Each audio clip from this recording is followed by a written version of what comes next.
Agora a gente vai falar sobre um problemão que a gente está vivendo em São Paulo. Na verdade, um problema que é a consequência de outro. Todos os anos, a gente invariavelmente fala sobre os casos de dengue, sobre todas as prevenções que a gente tem que fazer na nossa casa, no nosso dia a dia, para não proliferar o mosquito. Mas este ano, em especial, os casos estão muito mais numerosos, também por causa da crise hídrica e o armazenamento de água em casa. Confira nesse VT. Segundo dados preliminares informados pelos municípios ao SINAM, o Sistema Nacional de Agravos de Notificação, o estado de São Paulo registrou em janeiro deste ano mais de 5.300 casos confirmados de dengue, o que representa uma incidência de 40 infecções por 100 mil habitantes. Até o momento foram confirmadas 7 mortes por dengue no estado de São Paulo. Para a Secretaria Municipal da Saúde, as altas temperaturas deste verão e a crise hídrica que atinge o estado contribuem para o aumento dos casos de dengue. Principalmente porque, com o medo da seca, a população passou a estocar água de maneira inadequada. Tem que cobrir esse reservatório, né? Tem que telar, botar uma telinha, é o suficiente, ou cobrir com alguma tampa. Isto, na medida em que vai ganhando grande proporção, as pessoas armazenando água, né, são novos criadouros que nós estamos colocando no município. A crise hídrica tem feito algumas pessoas recorrerem a técnicas de armazenamento de água. É o caso da estudante Samantha, que comprou 2 galões. Um capta a água da chuva e o outro da máquina de lavar. Os reservatórios estão como recomendam os especialistas, devidamente fechados. Nós sempre tivemos essa preocupação, porque aqui na região também está tendo surto de dengue, né? Então a gente deixa os vasinhos sem pratinho embaixo, né? E com o armazenamento também. Para realizar o combate à conscientização da população, a Prefeitura reforçou o trabalho dos 2.500 agentes de zoonoses em toda a cidade, com ações de visitas porta a porta, grupos de orientação e ações nos locais de grande concentração de pessoas. Para falar sobre esse assunto, eu estou recebendo no Revista da Cidade Alessandro Giangola, coordenador do Programa Municipal de Controle do Aedes aegypti. Seja bem-vindo ao Revista da Cidade, tudo bem? Tudo bem. Realmente, esse ano, o número de casos está superando muito os casos do ano passado, né? Quais são os principais problemas que vocês estão enfrentando hoje, nessas fiscalizações, principalmente, que vocês estão fazendo nas casas? Ano a ano a dengue vem aumentando no Brasil, no mundo. São Paulo não está fora disso. Principalmente por causa das altas temperaturas, cada vez mais as situações climáticas mudando, cada vez mais quente. O que é muito importante a população saber é que mesmo a pessoa tendo o cuidado, sabendo como se prevenir da dengue, conhecendo os criadores, é importante a visita do agente zoonose, é importante que deixe o agente entrar, porque ele está treinado para isso. Às vezes a pessoa, num pequeno descuido, uma semana, deixa um recipiente ali com água, já é o suficiente para ter um foco do mosquito no bairro, para transmitir a doença. Às vezes uma pequena quantidade de água acumulada num canto da casa pode ser suficiente, até mesmo em cima. Um dado que me preocupou bastante, porque muitas casas não possuem telhas e acabam em cima da laje também acumulando água. Esse também pode ser um foco de proliferação do mosquito, criador do mosquito. Se essa água ficar por mais de 5 dias ali parada, sem ser removida, ela já pode virar assim um foco do mosquito. Então é importante a gente olhar a nossa casa toda. A gente não consegue, a prefeitura não consegue estar nos 4 milhões de imóveis que a gente tem na cidade toda semana. Isso é impossível. Então é importante a colaboração da população para que receba o agente, siga as orientações e para a gente conseguir vencer essa doença tão difícil. Quando vocês começaram a colocar essas equipes nas ruas? Existem trabalhos o ano inteiro. Eles têm um trabalho preventivo, que foi mostrado aqui no vídeo, né, que é o casa a casa, é feito o ano todo, fazendo preventivo, explicando para a população como ela evitar a doença, né?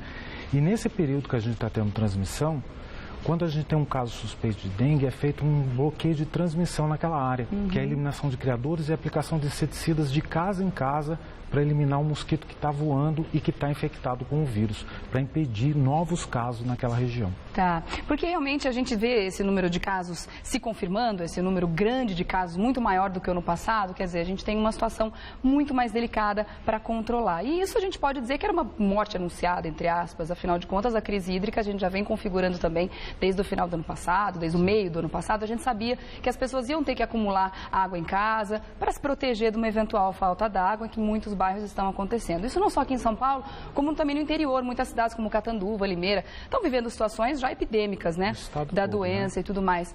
A gente vendo essa confirmação, a gente não pode imaginar que, de repente, poderia ter tido um trabalho mais intenso das autoridades para que conscientizasse a população em maior número de como armazenar essa água, para que a gente não tivesse a confirmação do aumento de casos? Desde que começou o problema com a crise hídrica, a gente, aqui no município, a gente introduziu esse novo detalhe nas nossas campanhas, que a gente treinou as equipes para que ficassem atentas a essa questão. Eu gostaria de ter a oportunidade de falar que as pessoas estão armazenando de uma forma muito errada. Errada, né? Isso é preocupante. Você tampar o recipiente, não é só isso que a pessoa deve fazer. Antes de colocar água no recipiente ou desse recipiente receber água da chuva, é importante que a pessoa lave esse recipiente. Porque de que maneira? Com uma bucha comum. Precisa passar cloro, cândida, qualquer coisa do tipo? Eu vou explicar. A fêmea do mosquito, ela coloca o seu ovo na borda do recipiente. Tá. Com uma esponja, com uma ação mecânica, você lavando esse recipiente, você já vai eliminar esse ovo dali. Então, quando você colocar água, quando ele receber a água da chuva, você não vai ter larva nesse recipiente. Tá. Então, antes de tampar, antes de armazenar a água, mesmo que seja a água da chuva, mesmo que ela não vá beber essa água, é importante ela higienizar esse recipiente. Pode ser com detergente, com algum produto de limpeza? Algum produto, alguma coisa. Mas só o fato dela passar uma bucha mecânica... Essa remoção mecânica já é o garante a limpeza do recipiente. Eliminar os ovos que estão na borda. Esses ovos, é verdade que eles podem ficar, mesmo depois que a água seca, os ovos ficam depositados ali naquele ambiente seco. Quando aquele ovo recebe a primeira água, ele pode eclodir? Sim. Ele pode ficar num ambiente seco por muito, muito tempo? Ele esperando pode ficar água? Até um ano. Até um ano? Até um ano. Ainda isso, gente, o bicho é resistente até os ovinhos dele. Ele é um mosquito totalmente adaptado à cidade, né? Um ambiente urbano, muito adaptado a nós, pessoas, e adaptado para dentro das casas. Ele está dentro da sua casa. Ele gosta de local escuro, ele gosta do sangue humano e ele gosta de água. São essas condições que a gente está dando para o mosquito e é isso que a gente precisa reverter. Toda a sociedade precisa colaborar. Agora, o que a gente pode fazer caso a gente encontre, né, fazendo essa vistoria, que ela deve ser diária, afinal de contas está chovendo quase todos os dias, então as pessoas devem sim, tendo um quintal, dar uma volta, mora numa casa que tem laje, sobe um pouquinho, dá uma olhada, vê se tem água acumulada ali. Nesse caso, eu encontrei larvas do mosquito lá nessa água, como que eu devo proceder? Se for, por exemplo, um pratinho de planta ou algum outro recipiente removível que você pode mexê-lo, você elimina essa água, passa uma bucha ali em volta para remover os ovos mecanicamente. Se for um ralo, algum outro recipiente que tenha água que você não vá consumir, você pode estar aplicando água sanitária. Só jogar diretamente? Só jogar diretamente uma tampinha de água sanitária, por exemplo, num ralo.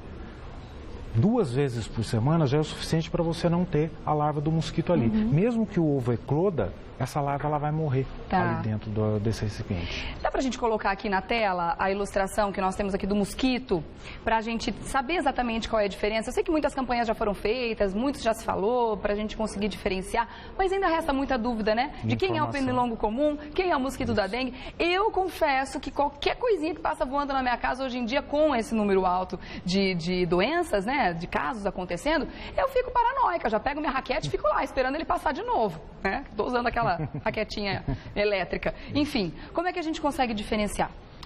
Bom, o mosquito aqui mais escuro, com essas pintinhas prateadas, isso. Esse é o Aedes aegypti. Ele é o transmissor da dengue e da chikungunya, né? Também da febre amarela urbana. O mosquito mais clarinho aqui, essa cor palha, é o Culex, é aquele pernilongo comum, aquele que incomoda a gente à noite, que fica fazendo barulho no nosso ouvido enquanto a gente está dormindo. Na cidade de São Paulo ele não transmite doença, é só incômodo mesmo que ele que ele proporciona, né? Tá. E ele tem um hábito bem diferente do Aedes aegypti, ele só gosta de água poluída. Então ele não se procria nos mesmos recipientes que o Aedes aegypti. Tá. O Aedes aegypti gosta de água limpa e parada. O Culex, você encontra as larvas dele em água de rios, de córregos, com bastante matéria orgânica. E também com relação ao comportamento, o Aedes aegypti, ele gosta de picar a gente durante o dia e o outro vem mais no fim da tarde, noite, não é isso? Isso. O Aedes aegypti, ele tem a sua atividade maior no comecinho da manhã e no final da tarde. Tá. O Culex, ele começa a sua atividade no final da tarde e vai até início da madrugada. Então é diferente o Tá, hábito. então se a gente encontrar, matou ali, mosquitinho, conseguiu pegar o danado. Se ele tem pintinhas na patinha, você já consegue identificar, é o Aedes aegypti. Tem o gênero Aedes tem vários mosquitos, a gente tem vários aqui na Porque cidade. eu confesso que esses dias eu encontrei uns que tinha pintinhas na patinha, mas não tinha no corpo. Pode ser que seja uma outra espécie de Aedes. Pode Mas ser também transmite dengue. Não. Tem o Aedes albopictus, Aedes fluviatilis, a gente tem vários. Tá. O que transmite dengue é Aedes aegypti. Tá Os certo. outros não. Que fique bem claro que as ações têm que ser feitas mesmo, que também, claro, a gente precisa da ajuda das autoridades, mas está muito nas nossas mãos também, gente. A população precisa colaborar, precisa se informar sobre como fazer para que todo mundo se previna, porque é uma doença que pode atingir a todos.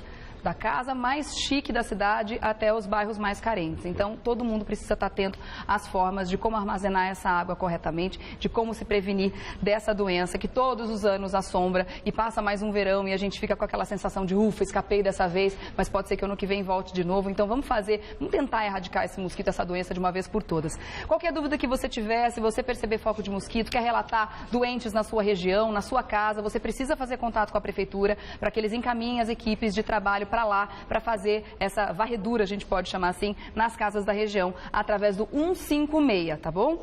E aí eu vou deixar o agradecimento ao Alessandro Giangola, que esteve com a gente hoje, esclarecendo aí mais a respeito do comportamento do mosquito, coordenador do Programa Municipal de Controle do Aedes aegypti. Obrigada pela sua presença aqui. Obrigado a você. Boa sorte a todos nós, né? Até a próxima.